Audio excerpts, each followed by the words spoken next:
आज आज मैं कितना खुश हूं।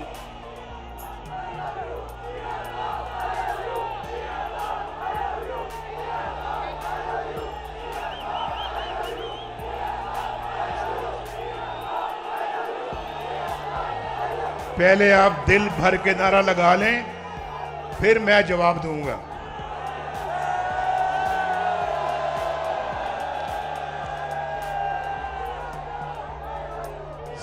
सियालकोट के मेरे बहादुर भाइयों बहनों ये कह रहे हैं कि Nawaz Sharif I love you. इनको पता नहीं, इनके कहने से पहले मैं कहने लगा था कि Nawaz Sharif loves you to. आज तो सियालकोट को बार बार कहने को दिल करता है, Nawaz Sharif loves you to. वो पीछे वालों को भी कह रहा हूं, वो पीछे दीवार के पास बैठे हुए लोगों को भी कह रहा हूं, Nawaz Sharif loves you to. आज तो बहुत उम्दा दिन है अल्लाह के फजलो करम से। क्या महफिल जमी हुई है आज सियालकोट में। और मेरे दिल से पूछो तो भाई सियालकोट जो है ना, सियालकोट ये बावफा लोगों का शहर है। ये मैं ऐसे कोई बात नहीं कर रहा, मैं वाकईतन बावफा लोगों का शहर है सियालकोट। और सियालकोट का नाम पूरे बड़े सगीर में गूंजता है। क्या पाकिस्तान, क्या हिंदुस्तान, सियालकोट हर जगह पे अपनी एक पहचान रखता है। और फिर देखें कि अगर मैंने सियालकोट को कहा है कि सियालकोट बावफा लोगों का शहर है, तो सबसे बड़ा बावफा तो ये खड़ा है मेरे साथ, जिसका नाम ख्वाजा मोहम्मद आसिफ है। अभी इसने कहा कि मेरा 25 साल या 30 साल का ताल्लुक है। भाई 34 साल का ताल्लुक नहीं है, सुन ले, ये 34 साल का ताल्लुक नहीं है, ये पिछले 50 साल का ताल्लुक है, 50 साल का, बल्कि 55 साल का। 55 जानते हैं ना कितना होता है? 55 मेरे साथ ये कॉलेज में था, कॉलेज में, गवर्नमेंट कॉलेज लाहौर में ख्वाजा आसिफ साहब मेरे साथ फर्स्ट ईयर में थे, सेकंड ईयर में थे, थर्ड ईयर में थे, फिर फोर्थ ईयर में थे। हमने इकट्ठे ग्रेजुएशन किया गवर्नमेंट कॉलेज लाहौर से। उस वक्त से ख्वाजा साहब मेरे साथ अपना ताल्लुक निभा रहे हैं और मुझे फख्र है ख्वाजा साहब पे और इनके वालिद मोहतरम पे, जिन्होंने मेरी सियासी ट्रेनिंग की और मुझे बड़ा प्यार करते थे। और आज भी मुझे वो वक्त याद है।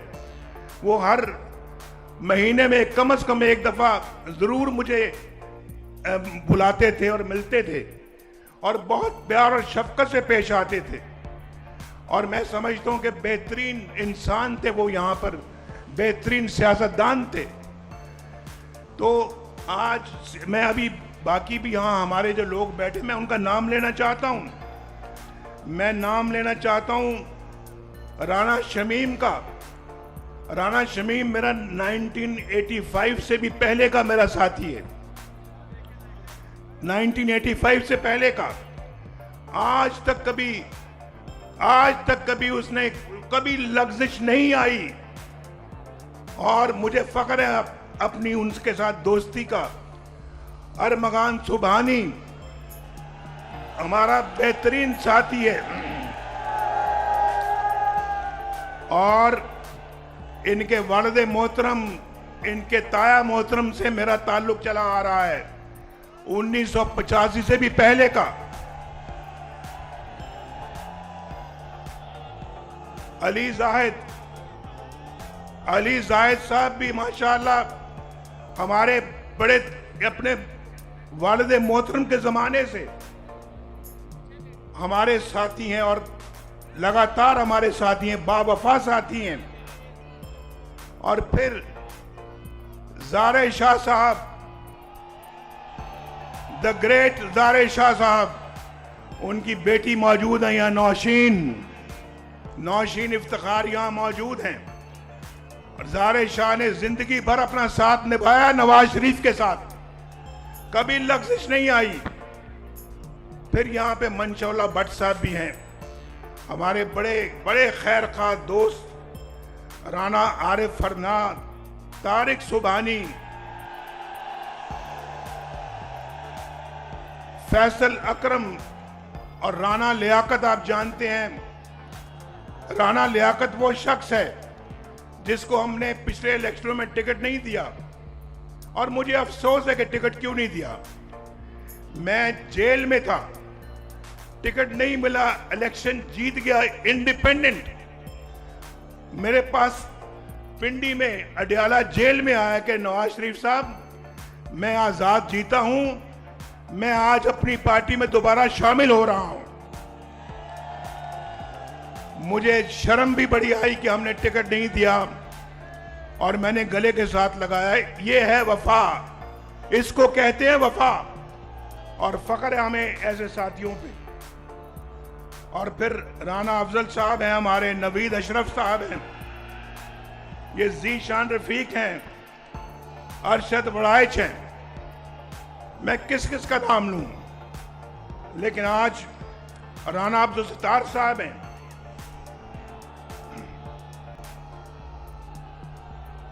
माशाअल्लाह, लगता है कि आप अपना उनके हलके से आए हुए हैं।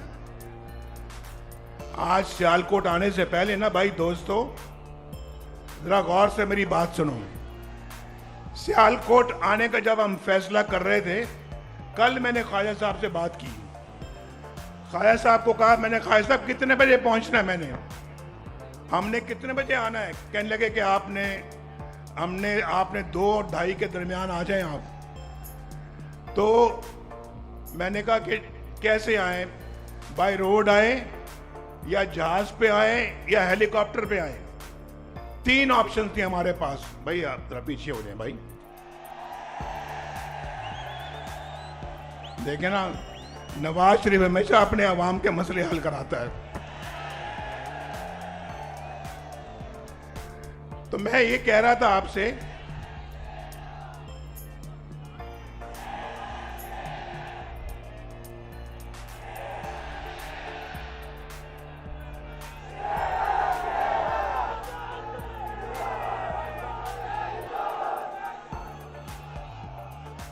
तो मेरी बात सुने। मैंने कहा जहाज पे आए या मोटरवे से आए या फिर हेलीकॉप्टर से आए।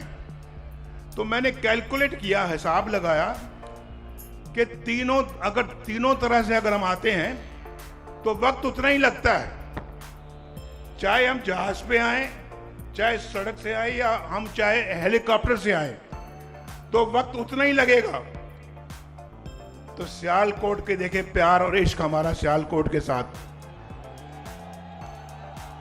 सड़क से भी उतना ही वक्त, जहाज पे भी उतना ही वक्त, हेलीकॉप्टर से भी उतना ही वक्त, और जब ट्रेन बनेगी ना, जब ट्रेन सियालकोट आएगी तो इंशाल्लाह वो भी उतना ही वक्त लगेगा। भाई सियालकोट, जैसे मैंने कहा, वफादार लोगों का शहर है। ऐसे नहीं मेरी मोहब्बत सियालकोट के लिए जागती रहती।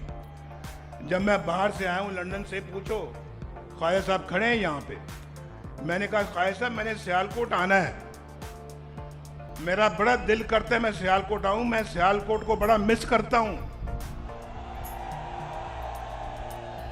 और सियालकोट से मुझे बड़ा प्यार है, इश्क है। और फिर मैंने वहां पे चेंबर से बात करनी है, उसके बाद आपके घर आना है और वहां आप अपने अच्छे कारकुनों को बुलाएं, उनसे बात करूंगा मैं, और मैं उनसे कहूंगा, मैं मोटरवे में पहली दफा मैं उस दिन आया यहाँ पे। मोटरवे हमने बनाई, लेकिन उसका इफ्तिताह का मुझे मौका नहीं मिल सका। उस मोटरवे को मैं, जो बनी है मोटरवे, ख्वाजा साहब आपको मैं बताता हूँ, और सियालकोट के हमारे बाकी भी साथी बैठे हैं, आप भी हैं, वो मोटरवे उस मेयार की नहीं है जिस मेयार की नवाज शरीफ बनाना चाहता था। उसमें रेस्ट एरियाज होने चाहिए थे, वो बेहतरीन एक इंटरनेशनल स्टैंडर्ड की मोटरवे होनी चाहिए थी, उसकी क्वालिटी बड़ी अच्छी होनी चाहिए थी। मैं टू बी ऑनेस्ट, मैं मुतमईन नहीं हुआ मोटरवे पे आके। इस मोटरवे को इंशाल्लाह हम दोबारा बनाएंगे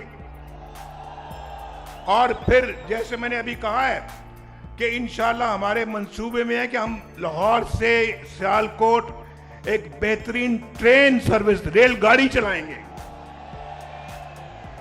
और सियालकोट वालों को हर ऑप्शन देंगे कि अपनी इंडस्ट्री को बढ़ाएं, अपनी यहाँ पे पैदावार को बढ़ाएं और पाकिस्तान और पाकिस्तान से बाहर मुल्कों में बेहतरीन जरिया मवासलात।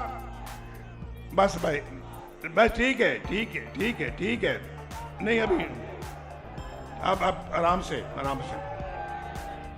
ये नौजवान, ये बच्चे, नौजवान बच्चियां वहां पे बैठी हुई हैं, ये मुझे बहुत प्यारी हैं और भाई हमने भी कसम खाई कि हमने सब कुछ आपके लिए कर गुजरना है। और मुझे पता है कि जलसे में भी बहुत नौजवान बैठे हुए हैं। जरा मैं पूछना चाहूंगा कि कितने हैं लोग जो 30 साल के उम्र से नीचे वाले लोग हैं? जरा हाथ खड़ा करें। ये कौन कहता है, कौन कहता है कि यूथ मुस्लिम लीग नून के साथ नहीं है? कौन कहता है कि यूथ हमारे साथ है? ये बताओ यार, एक दफा फिर जरा हम सबको दिखाओ। 30 साल से कम उम्र वाले हाथ खड़ा करें। ये तो सारा जलसा ही 30 साल से कम उम्र वाला है। सियालकोट वालों, यूथ इंशाल्लाह, मेरी बात सुनो, आप मुस्तकबिल के मेहमान हो। इंशाल्लाह हम अपनी ऐसा प्रोग्राम बनाएंगे, इन नौजवानों को जिनके हाथों में डिग्रियां हैं या कोई हुनर है, उनको इंशाल्लाह हम कर्जे देंगे, 20-20 साल के कर्जे देंगे, जो इंशाल्लाह वो अपना खुद कारोबार सेट करें, अपना खुद कारोबार बनाएं और खुद अपने रोजगार और लोगों को रोजगार दें। हमारा मंसूबा है कि इंशाल्लाह आपको अपने पांव पे खड़ा करना है। हमने अभी शहबाज शरीफ साहब ने आपसे कंप्यूटर, लैपटॉप की बात की है और आपसे टेक्नोलॉजी की बात की है, इंफॉर्मेशन टेक्नोलॉजी की बात की है, आईपैड की बात की है। वो सब कुछ इंशाल्लाह आपको मिलेगा और शहबाज शरीफ साहब ने पहले भी आपको दिया है और आइंदा हम हर नौजवान तक पहुंचने की कोशिश करेंगे, चाहे वो बच्ची है चाहे वो बच्चा है, सब तक पहुंचने की कोशिश करेंगे। वो मेरी बहनें बैठी हैं, बेटियां बैठी हैं, जरा बताएं, आप भी बताएं, मेरी बात से मुतमईन हैं आप? हाथ खड़ा करके बताएं।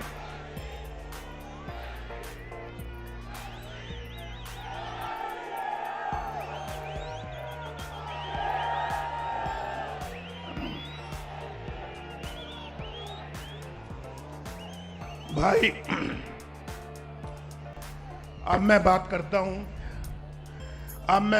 हूं, मुझे बहुत, जब मैं आज, अब मैंने कहा है कि आज सियालकोट में आया हूं, आपको देख के बड़ी खुशी हुई है, बहुत खुशी, वाकई दिल बहुत खुश हुआ। लेकिन अफसोस इस बात का है कि 2017 का पाकिस्तान जो मैं छोड़कर गया था, वो भी आज मुझे नजर नहीं आता। हम बहुत पीछे चले गए हैं। इन नौजवानों के हाथों में आज हर एक के हाथ में रोजगार होना चाहिए था। आप यकीन करें कि जो हमने प्रोग्राम शुरू किए थे, वो प्रोग्राम जारी रखने की हमें जो मौका दिया जाता, हमारी हुकूमत ना खत्म की जाती, आज कोई भी इस जलसे में शख्स ऐसा ना होता जिसके पास बाइज्जत रोजगार ना होता। आज देखें ना, आप अंदाजा करें, आज मैं ये बात कहता हूं, सबको बताने के लिए कहता रहता हूं मैं, और कहूंगा, नवाज शरीफ रोटी 4 रुपए की छोड़कर गया था। आज रोटी कितने की मिलती है बोलो? 20 रुपए की रोटी हो गई है। क्या जी? 25 रुपए की रोटी है। 4 रुपए की मैं छोड़कर गया था और पेट्रोल का रेट 65 रुपए लीटर था और आज कितने का है? कितना जुल्म हुआ, कितना जुल्म हुआ इस कौम के ऊपर, बताओ इसका कौन जिम्मेदार है? और 50 रुपए किलो वाली चीनी, 50 रुपए किलो वाली चीनी आज कितने की मिलती है? 150 रुपए में। ये पाकिस्तान का हाल कर दिया। और फिर 1000 जिसका बिजली का बिल आता है, आज कितना आता है? गैस मिलती है या नहीं मिलती? बताओ, ना बिजली, ना गैस, ना रोटी, ना पेट्रोल, ये सब चीजें आपके बस से बाहर हो गई हैं। नवाज शरीफ का 2017 ज्यादा बेहतर था या आज 2023-24 ज्यादा बेहतर है? मुझे बताओ, जरा पूछो उन लोगों से, पूछो जिन्होंने मुल्क के साथ इतना बड़ा जुल्म किया है। आपने क्यों इतना बड़ा जुल्म किया? मुझ पे नहीं किया, आप पे किया है, कौम पे किया है। आपकी रोटी महंगी कर दी है, आपके बच्चे स्कूल नहीं जा सकते, फीसों के पैसे नहीं हैं, बीमारी घर में आ जाए तो इलाज के पैसे नहीं हैं, बिजली के बिल आप नहीं दे सकते, बच्चियों के हाथ पीले नहीं कर सकते, अपना घर नहीं बना सकते, गुजारा नहीं होता है, लोन लेना पड़ता है, कर्ज लेना पड़ता है अपने रोजगार को चलाने के लिए। कितना बड़ा जुल्म, कितना बड़ा जुल्म किया इस कौम के साथ। मैं अपने साथ जो जुल्म हुआ उसको बर्दाश्त कर जाऊंगा और कर रहा हूं, लेकिन जो जुल्म आपके खिलाफ हुआ है उसको मैं बर्दाश्त नहीं कर सकता, उसको हम बर्दाश्त नहीं कर सकते।